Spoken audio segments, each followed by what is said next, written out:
D-Lo for boxing. Alright, y'all, so reports are that Jaime Munguia and Jermall Charlo will be fighting for Charlo's WBC middleweight championship.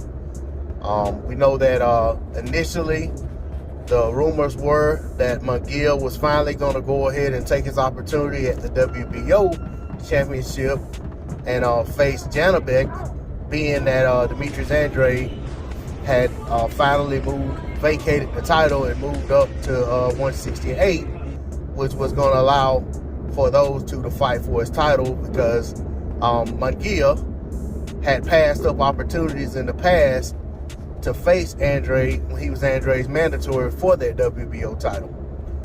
We also know that Jermall Charlo, longtime rival of Demetrius Andrade, was unable to bring himself to the table to try to make a fight with Demetrius Andrade. So basically we have two guys who ducked Demetrius Andrade fighting one another for a championship at the WBC, which should be make for an intriguing fight.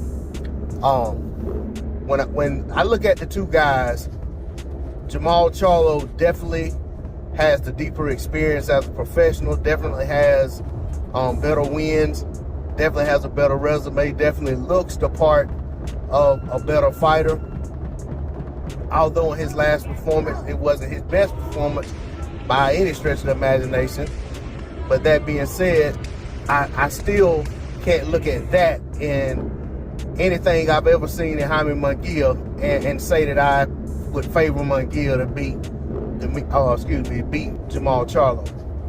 Now, one thing about the two combatants is that they have common opponents. Two of the common opponents that come to mind without me looking at BoxRec that I know of, maybe there's more, but I do know that both guys faced Dennis Hogan. Jaime Munguia faced Dennis Hogan at 154, if I'm not mistaken. And may have been his last bout at 154.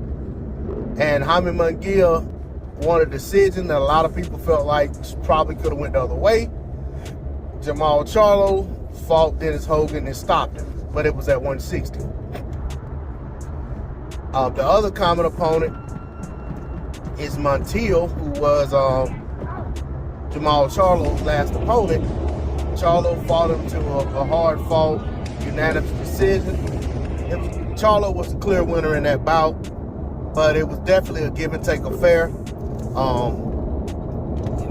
It was a fight in which we saw Jermall Charlo get marked up a good bit. It was a fight in which we saw him he had to really gut it out down the back stretch with what he reported to have had an injured hand.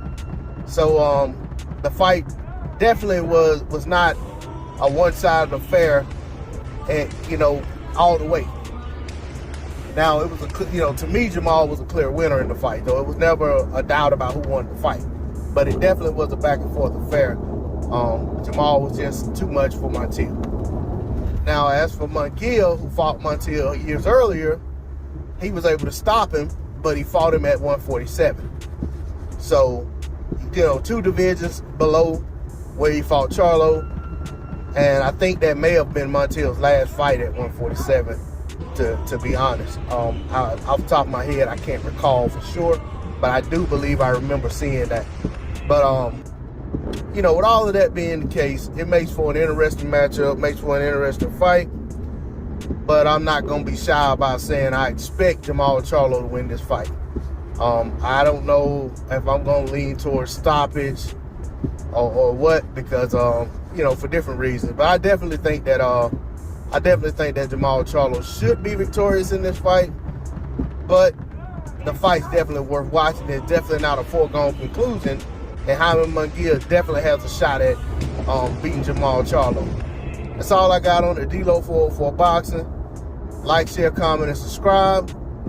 Let me see your comments in the comment section. And if I said Jermall Charlo a couple times, then y'all forgive me. It's kind of hard to to consistently say Jermall or Jermall without thinking about the other one when making these videos. That's all I got on the D-Lo 404 Boxing. I'm out. Peace.